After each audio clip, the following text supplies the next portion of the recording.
We're back with another common knowledge. Let's take a look at some common magic cards. Let's start with Sunder the Gateway. It is 1 and a white for a sorcery.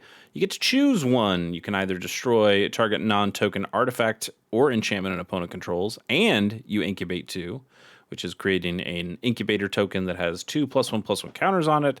And that token has pay 2 to transform it. This token, it transforms into a 0/0 Phyrexian artifact creature. We'll talk more about that in a bit, but that is a lot of text for one of the options. And the other option is to incubate 2 and then transform an incubator token you control. Okay, so let's start with the incubate first. This is a token that you get that is a 0/0 artifact, and then whichever number the incubate is, that's how many +1/+1 counters. So for this one, you get an incubate 2 either way. So you're getting just an artifact. It's not a creature to start with. It's just an artifact with a couple +1/+1 counters on it. And then you have the ability to transform it. The token itself has this ability. All incubator tokens will have this ability to pay 2, and then you flip it from just a normal artifact into a Phyrexian artifact creature. So now it's a 2/2 creature. It's okay. So in this instance, you're either getting a 2/2 creature. That's what the second one is. Incubate 2 and then transform an incubator token you control. So it could be this one. Maybe you have a bigger incubator token that you haven't flipped. So you could flip that one instead. But generally, what you're going to get here is a 2/2 for 2. Not amazing. Or you get to destroy an artifact or enchantment. Sure, it's non-token, but that's still pretty decent in Pauper. So you get to destroy something of your opponent's, and you get the artifact, which you then will have to pay later to turn it into a creature. I think that's kind of okay. Like at sorcery speed, it's a little disappointing, but if it was faster than sorcery speed, this kind of would just price out something like a disenchant, which has already been more or less priced out at this point. I think it's all right. You know, having the options between just making a creature or disrupting the opponent and having a potential of a creature further on, being able to take out an opponent's artifact and you getting to put an artifact on the board. I think Sunder the Gateway is a perfectly fine card. Probably just have a few better options than something like this, but it's not bad. I think it would be totally valid to make a deck with something like this in it. And for that, I will give this a 4.6. Next up is Skittering Crustacean for 2 and a blue. It's a 2/3 crab, and it's got 6 and a blue to pay for Monstrosity 4. If this creature is not monstrous, you get to put 4 +1/+1 counters on it, and it becomes monstrous. So you only get to do it once. As long as this creature is monstrous, Jesus, why am I having trouble with that word? As long as it's monstrous, it has hexproof.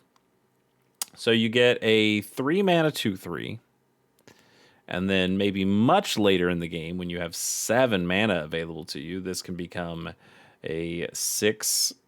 I'm not gonna do it. I'm not gonna do it. You can tell me the stats yourself. It has 6 power, and then we'll have 7 toughness. No idea what that could possibly mean if you said those two together. But it would also have hexproof. I guess that's okay in a late game. Like, that's a decent power toughness. Having hexproof, sure. But having to pay 7 mana for that effect, and also if you do pay the 7 mana, your opponent could respond to it, and then you get nothing out of the deal. I don't love that. It feels like paying a big investment for something that is not particularly the best creature in the world. Hexproof is nice, but if this thing started with hexproof, I think we could have more of a conversation. But not having hexproof to begin with, I think kind of makes this a non-starter. I'm going to give this a 1.8. Eyeless Watcher is 3 and a green for a 1/1 Eldrazi drone. It's got Devoid, so even though you pay green for this, it has no color. This is not a green card. This is a colorless card. When this creature enters, you create 2 1/1 colorless Eldrazi Scion creature tokens. They have sacrificed this token to add a colorless. So you're you're paying 4 mana for 3 1/1s. And 2 of those 1/1s are temporary ramp, ritual style effects, being able to sack them for mana at instant speed, even in response to a block. You can block with these and then sacrifice them for the mana later. Still, it's probably a little priced out. I'll tell you what's really priced it out is that you have the Chrysalis, the Writhing Chrysalis from Modern Horizons 3, which is just a better creature that costs the same. Yes, you have to pay 2 a red and a green instead of 3 and a green, but that makes spawns, not scions. The scions are 1/1s. The spawns are 0/1s. So, but it also is able to sacrifice when you sacrifice an Eldrazi. When you sacrifice those spawns, your Chrysalis gets bigger. Chrysalis is a incredible Pauper card. You see it in all sorts of decks, and I think as a byproduct, it has just completely dumpstered Eyeless Watcher. I don't think you'd ever play this because you have Writhing Chrysalis available to you.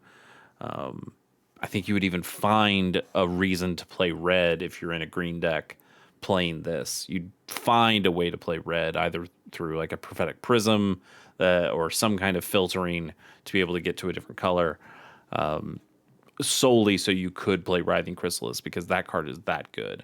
This card is not that good. It's okay. I will give it a 3.5, but you would never play it. Hell yeah! Now we're talking. This is my dog right here. This is my boy, Dreamstalker. I was talking about this on yesterday's episode. I love this creature. I've loved this creature since Time Spiral when it first came out. I bought some. I can't even remember what it was, but I bought some precon. Master Blaster precon. Is that what it was called? Is that what that was called? I don't know. I'm not going to look that up. But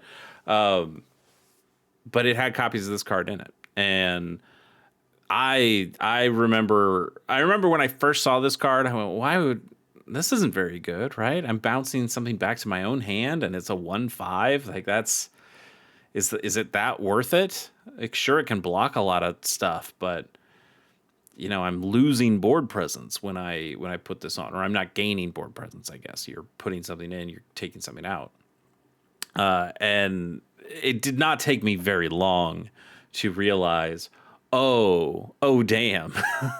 It's actually really good to bounce things with ETB triggers, bounce things with Leaves the Battlefield triggers, bounce things that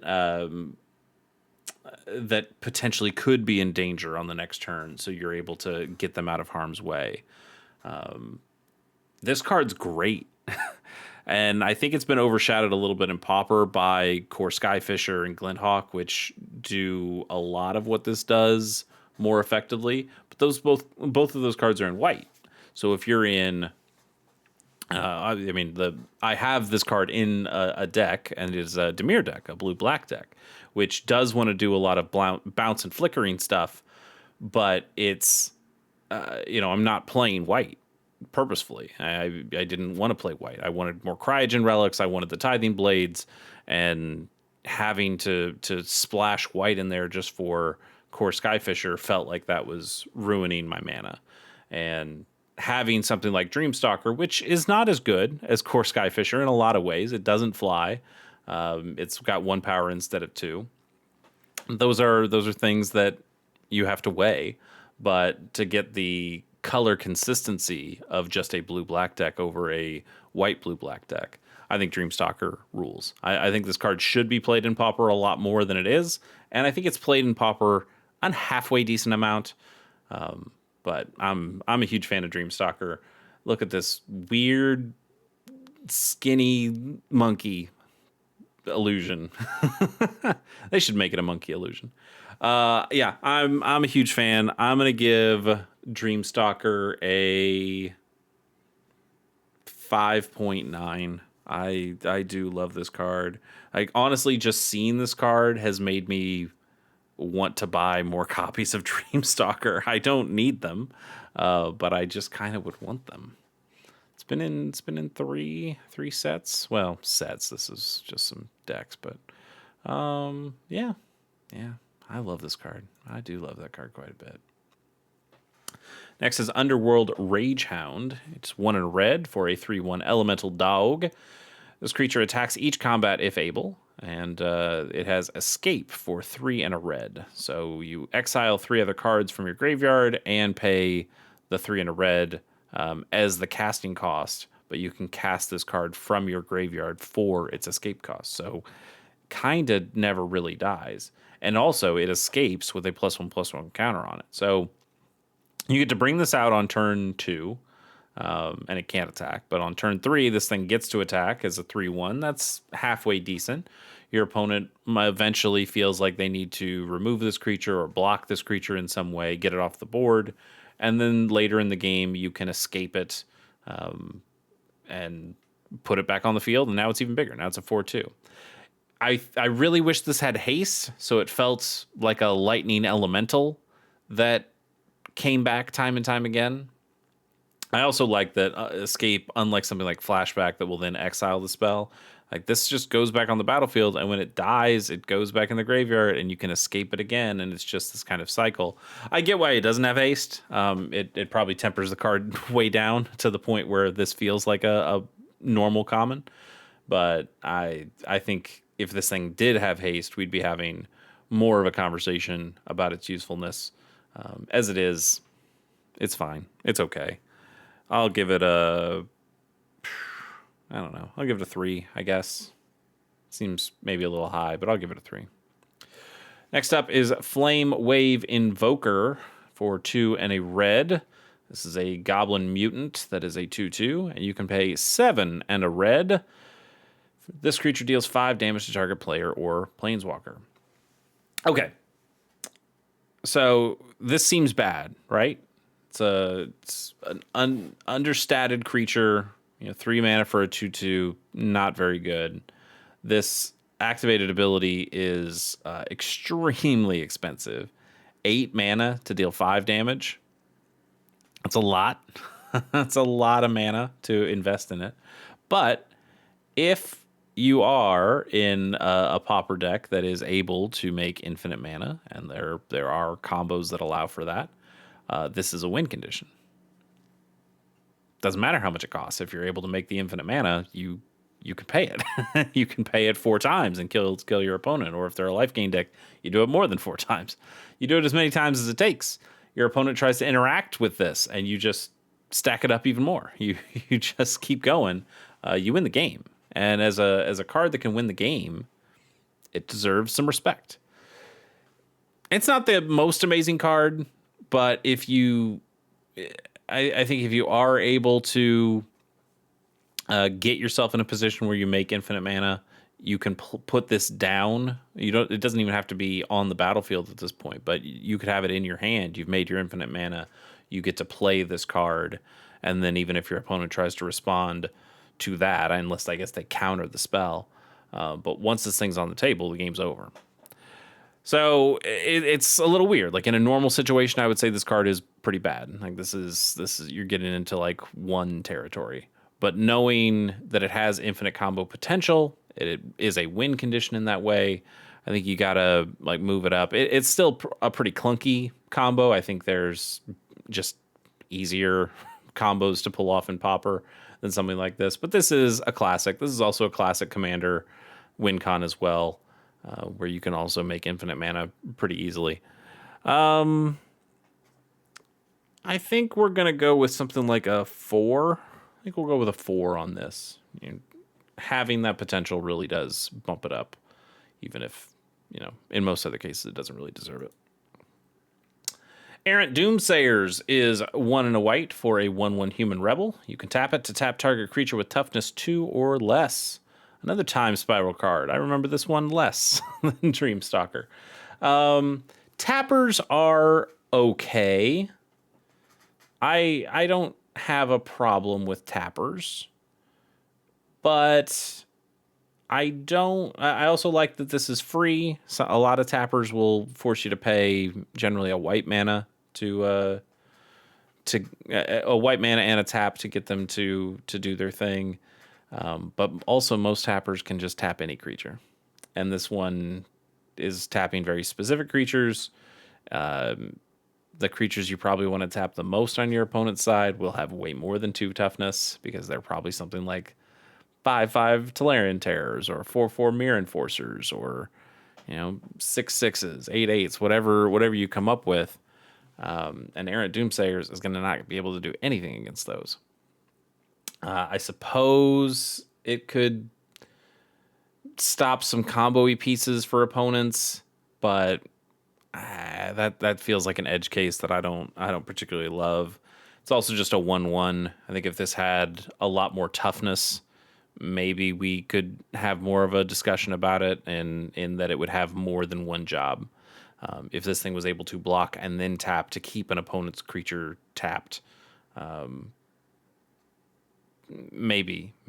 But in this case, this thing just kind of does one job. It doesn't do that one job very well, and you'll just end up feeling like it's a wasted card. So we'll give this a 1.3. Yeah, it's pretty bad. Maybe a 1.4, but still pretty bad.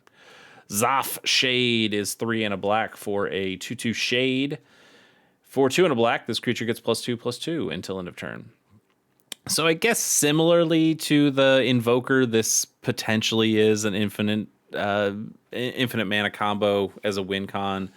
Less so, though, because even if you get its power and toughness up to ridiculous levels, if you have the infinite mana, you're able to make this a billion.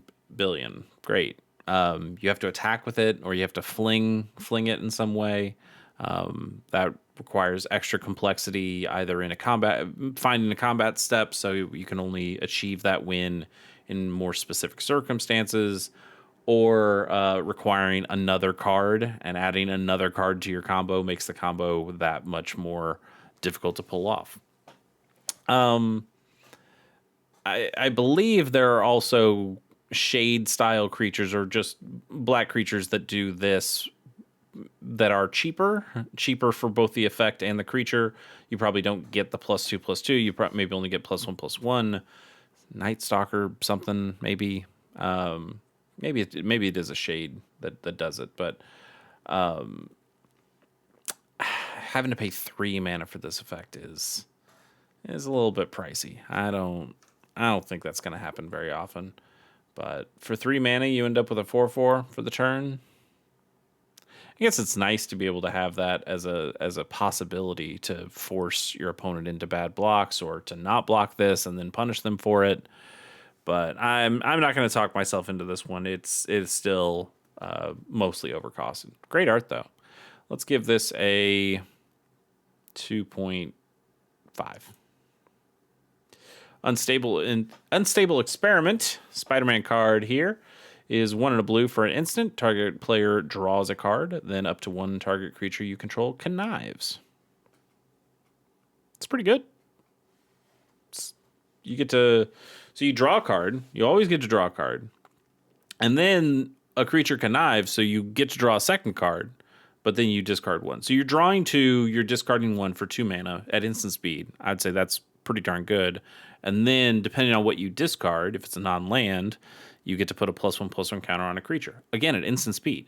So this is kind of a combat trick that's also a draw 2, discard 1 spell, all for 2 mana. I mean, that's all right. That's pretty all right. The issue is that I think you just have a lot of blue cantrips. Are you going to play this over Ponder? Are you going to play this over Preordain? Are you going to play this over Brainstorm? Are you going to play this over Opt? Those all cost 1 blue mana.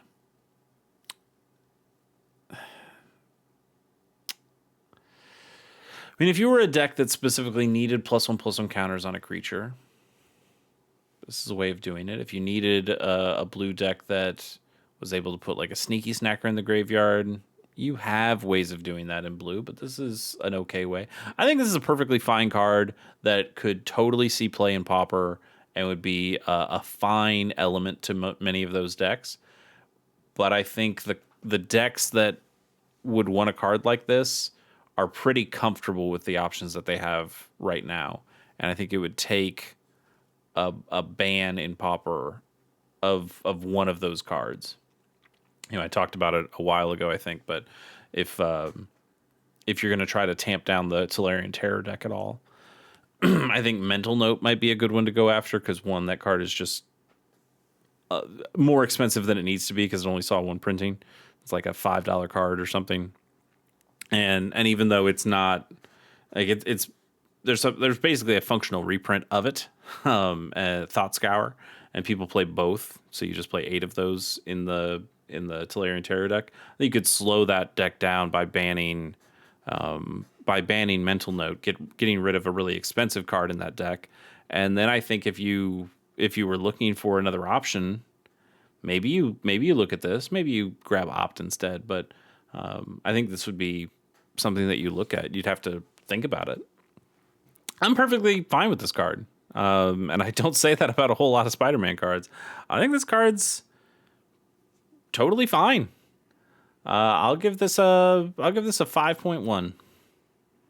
I think this could be a playable card in Pauper. We just don't really play it because we have slightly better options, but it's pretty good. Like all those other cantrips I mentioned are not putting 1/1 counters on your creatures, so they miss out on a little bit of value that this has. I don't know. I like it. Soul Shred is 3 and black for a sorcery. Soul Shred deals 3 damage to target non-black creature. You gain 3 life. Yeah, that's pretty bad. There are enough black removal spells that 1, you get to play at instant speed. 2, you get to play for cheaper than this. 3, that can hit non-black creatures, but also some that can even hit black creatures. The gaining 3 life is fine, but not enough to justify paying another 2 or 3 mana for what this thing would normally cost. It's from Portal, so that Portal's a set that was meant to be underpowered in a way, meant to be a gateway for players to learn about the game. Set that didn't have any instance. Can't remember if the other Portals had instance or not. I know Portal 3 Kingdoms doesn't have any instance, that they have sorceries that can be played at instant speed, but I don't remember about the other Portal sets if they had instance. Anyway, this card's bad. We're going to give this a 1.2, and you know what? We'll do a bonus card. Golem Skin Gauntlets is a single mana for an artifact that's an equipment. Equipped creature gets +1/+0 for each equipment attached to it, and it equips for 2 from Mirrodin. I remember that card. It's fine, I guess. I like that it's able to stack in that way, that you can Voltron something pretty nicely with this. Although it does suck that you're essentially paying 3 mana here, 1 to put it on the table, 2 to get it on your creature for at worst a 1/0 buff. I would want a toughness bonus on that. I guess I understand that you wouldn't want to give +1/+1 for each equipment. That might be able to spiral the Voltron-y value a little out of control. So you just make it the power, so the creature could always die. But I don't know. I think it makes the card really pretty bad, though. We'll give this like a 1.5, I guess. It has a little bit of potential. It doesn't really see any play. Equipments are generally better than auras, but you're spending a lot of mana to play things that are already on the table and not getting any extra value, any extra card advantage out of stuff, and that makes these kind of slow and a little brittle, and not the best options. There are good equipments, but I don't think Golem Skin Gauntlets is one of them. Anyway, yeah, I'll stick with my 1.5, and I'll be happy with it. And we will see you next time on Common Knowledge. See you.